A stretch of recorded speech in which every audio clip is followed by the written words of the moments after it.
Paris, octobre. L'automne enveloppait la ville de ses couleurs chaudes, tandis que l'air frais glissait entre les avenues bordées de platanes. Alexandre Morel avait 29 ans et était consultant en stratégie dans une entreprise parisienne. Sa vie était un enchaînement d'objectifs à atteindre et de décisions minutieusement calculées. Rien n'échappait à son organisation rigoureuse. Jusqu'à ce jour de pluie, 6 mois plus tôt. Il se souvenait encore du tintement de la cloche du café lorsque la porte s'était ouverte. Elle était entrée, trempée malgré son trench beige, une main dans ses cheveux bruns ondulés, tentant d'en extraire les gouttes d'eau. Son visage délicat, ses yeux verts vifs qui balayaient la pièce avec une élégance nonchalante. Puis, cette voix. « Vous aimez Camus ?» Une simple question, sans importance, mais pour Alexandre, ce fut comme si un fil invisible s'était tendu entre eux à cet instant précis. Les semaines qui suivirent furent un tourbillon.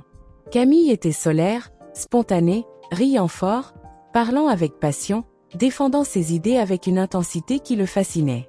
Elle lui faisait découvrir des expositions, des coins secrets de Paris, lui apprenait à voir le monde autrement. Mais il y avait aussi ses silences. Parfois, elle semblait perdue dans ses pensées, fixant un point invisible. Parfois, elle se fermait lorsqu'il abordait le passé, esquivant les questions d'un sourire fragile. Alexandre ne s'en inquiétait pas. Il l'aimait. Et il croyait que l'amour pouvait tout surmonter. Il ne savait pas encore à quel point il allait être mis à l'épreuve.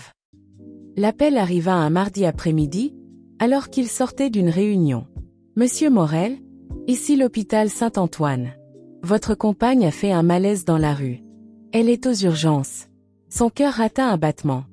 Le trajet jusqu'à l'hôpital fut une course folle. Son esprit refusait d'envisager le pire. Camille, son sourire, sa chaleur. Il ne pouvait pas la perdre. Lorsqu'il arriva, l'infirmière lui lança un regard étrange avant de l'emmener voir le médecin. « Votre compagne est stable, mais nous avons dû consulter son dossier médical pour la prise en charge. » Le médecin hésita un instant, puis annonça d'une voix neutre. « Saviez-vous que Camille est née biologiquement homme ?» Un silence lourd s'installa. Les mots du médecin tournaient en boucle dans son esprit, sans parvenir à s'ancrer. « Quoi ?» murmura-t-il. « Elle est transgenre, monsieur Morel. » Un vertige l'envahit. Son corps sembla soudain trop lourd. Il chercha appui contre le mur, essayant de réorganiser ce chaos intérieur. Camille lui en avait parlé. Ou peut-être pas. Non. Elle ne lui avait rien dit.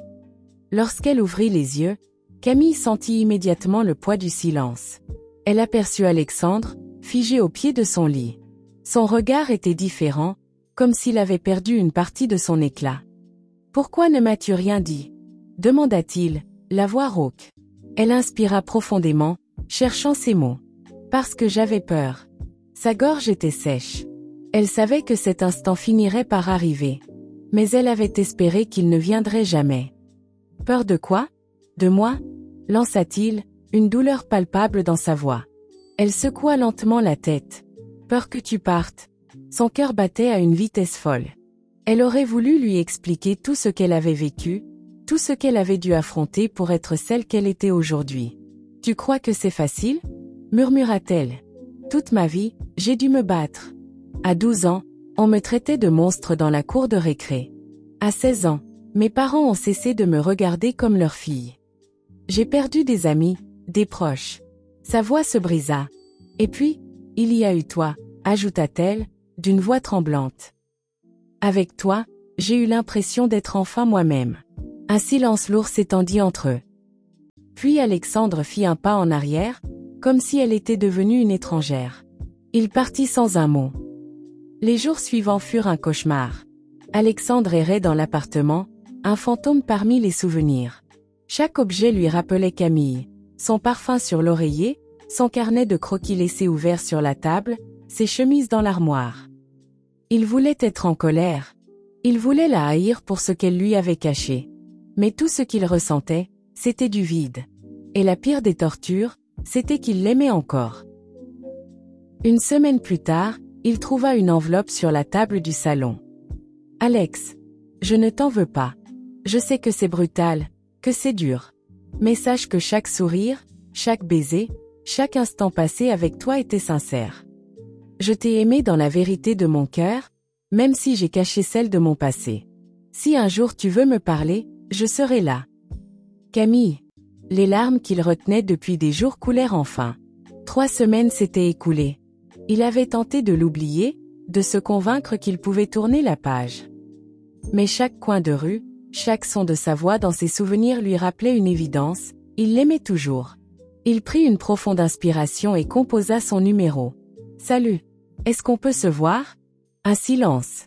Puis une réponse. « Oui. » Ils se retrouvèrent dans ce même café où tout avait commencé.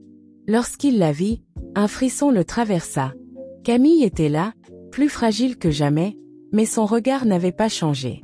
Il s'assit en face d'elle. « J'ai eu peur », avoua-t-il enfin. « Moi aussi », souffla-t-elle.